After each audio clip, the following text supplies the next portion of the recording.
ভোটের মুখে তৃণমূলের গোষ্ঠী দ্বন্দ্ব প্রকাশ্যে, তৃণমূল নেতার গুলিতে আহত তৃণমূল কর্মী। দক্ষিণ দিনাজপুর জেলার গঙ্গারামপুরের ঘটনা আহত তৃণমূল কর্মী গঙ্গারামপুর সুপার স্পেশালিটি হাসপাতালে চিকিৎসাধীন। ঘটনার পর থেকে পলাতক অভিযুক্ত তৃণমূল নেতা বাবু চৌধুরী। ঘটনার তদন্তে পুলিশ সূত্রে জানা গিয়েছে যে গুলিবিদ্ধ হয়ে আহত তৃণমূল ওই কর্মীর নাম হচ্ছে শিবা চৌধুরী।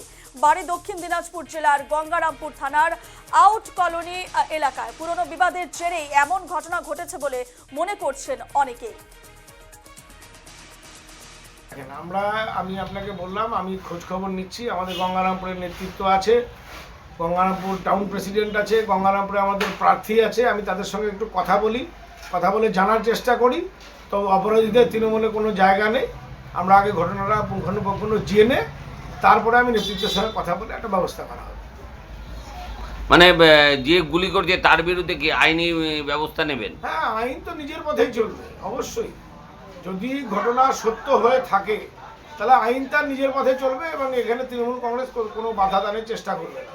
কিন্তু আমাকে সবার আগে জানতে হবে, আমাদের গঙ্গারামপুরের প্রার্থী আছে, আমার গঙ্গারামপুরের টাউন প্রেসিডেন্ট আছে, ওয়ার্ড প্রেসিডেন্টরা আছে। তাদের কাছ থেকে আমি ঘটনার পুঙ্খানুপুঙ্খ বিবরণ শুনে নেই, জেনে নেই। তারপরে আমি নেতৃত্বের সঙ্গে উচ্চ নেতৃত্বের সঙ্গে কথা বলে একদম যথাযথ ব্যবস্থা নেওয়া।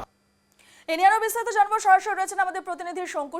যে ঘটনা ঘটে গেছে গঙ্গারামপুরে, সেখানে দেখা যাচ্ছে তৃণমূল নেতার গুলিতে আহত হয়েছেন একজন তৃণমূল কর্মী। ঠিক কি কারণ রয়েছে এর পেছনে?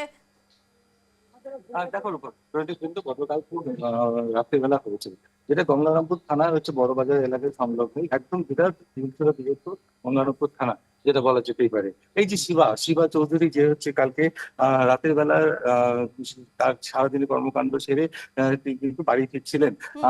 সেখানে কিন্তু এই বাবু চৌধুরীর যে লোকজন, এই বাবু চৌধুরীর লোকজন হচ্ছে কিন্তু তাকে আটক করে কিন্তু সেই গাড়ির কাঁচ তোলা অবস্থায় তাকে হচ্ছে কিন্তু কাছ থেকে কিন্তু এক রাউন্ড ফায়ার করা হয়। এই শিবা চৌধুরী যেটা বাঁ দিকে কিন্তু কাঁধের একদম পেটের সাইডে মানে ধার দিয়ে কিন্তু গুলিটা ছুঁয়ে বেরিয়ে যায়।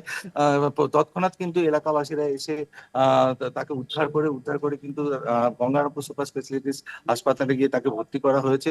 বর্তমানে তিনি এখন অনেকটাই স্থিতিশীল, কিন্তু যেটা আপডেট আমরা যেটা জানতে পেরেছি, আজকে কিন্তু দুপুরের দিকে কিন্তু গঙ্গারামপুর পুলিশের তৎপরতায় কিন্তু একজনকে কিন্তু এই মার্ডার কেসটাতে কিন্তু একজনকে কিন্তু আটক করা হয়েছে, যার নাম হচ্ছে আমরা জানতে পারছি মনোজ জয়সওয়াল। তিনি কিন্তু এসসি ওবিসি সেলের কিন্তু হচ্ছে কনভেনার, গঙ্গারামপুরের কনভেনার সভাপতি, মানে সহ সভাপতি গঙ্গারামপুরের। আর পাশাপাশি যেটা তোমাকে এটাও বলে রাখি, এই বিষয়টি বাবু চৌধুরী কিন্তু এখনো অব্দি কিন্তু পলাতক রয়েছে। বেশ ধন্যবাদ শঙ্কু।